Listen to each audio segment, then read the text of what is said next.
Om Swastiastu. Perkenalkan, nama saya Niputu Sinta Oktaviani.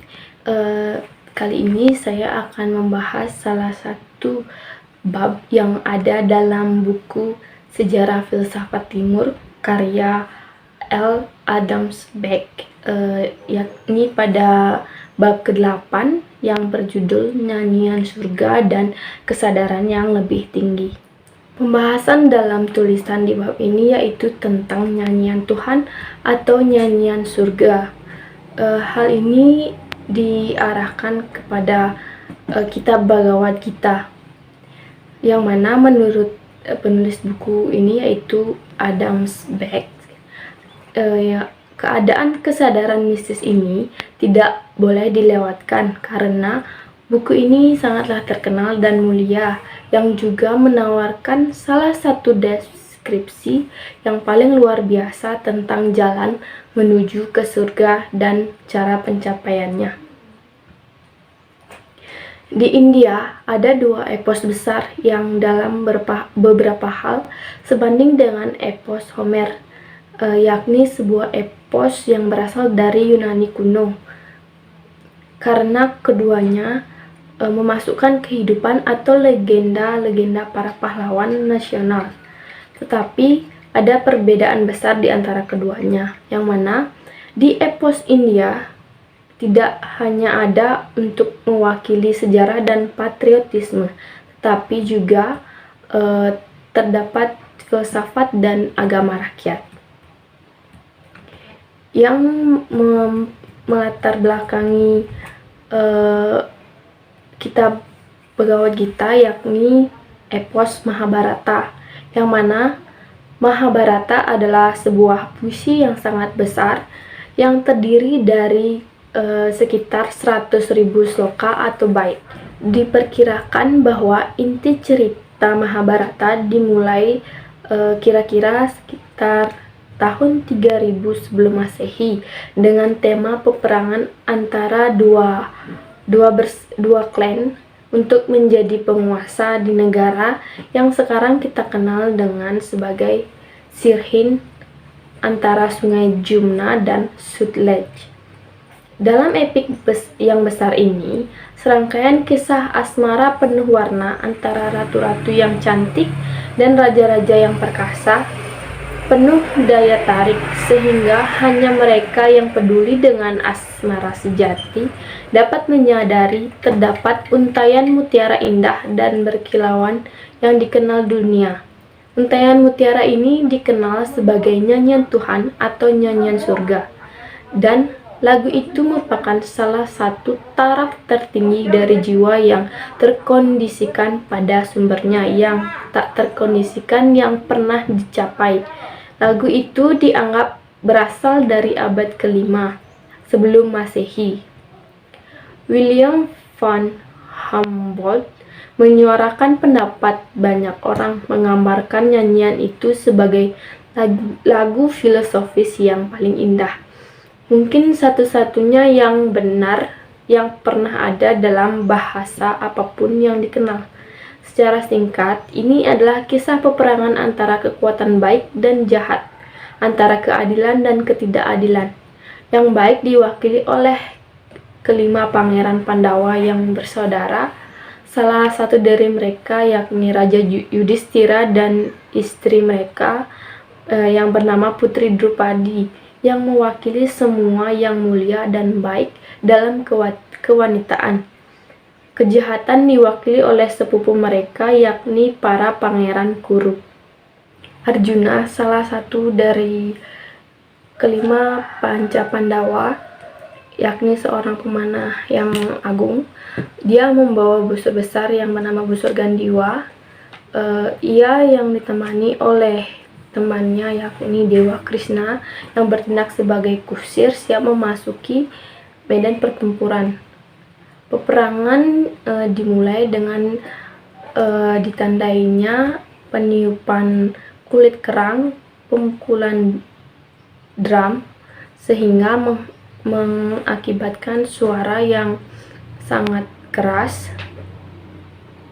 yang mana itu menandai perang segera dimulai.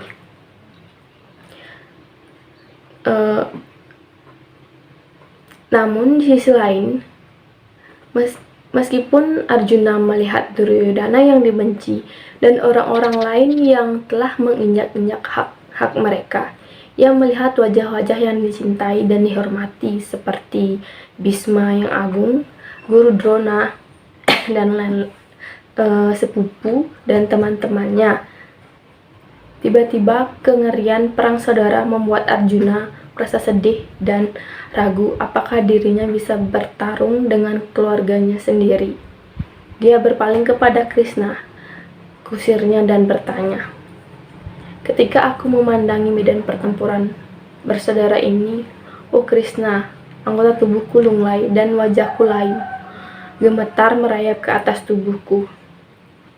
Busur Gandiwa jatuh dari tangan Arjuna, dan ia tidak bisa berdiri di tempatnya.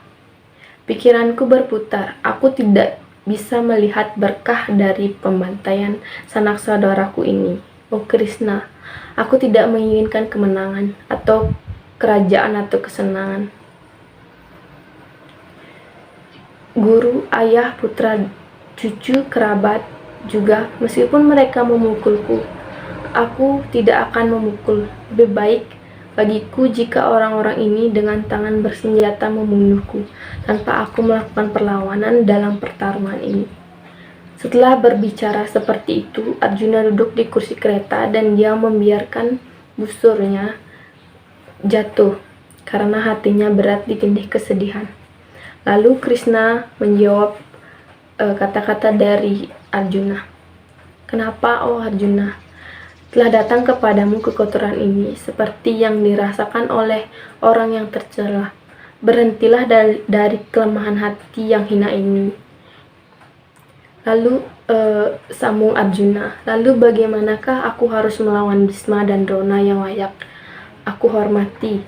Lebih diberkati memakan makanan pengemis tanpa membantai para bangsawan yang mulia. Kita tidak tahu mana yang terbaik. Apakah kita yang harus mengalahkan mereka atau mereka yang mengalahkan kita?" Jiwaku terkena noda kepengecutan.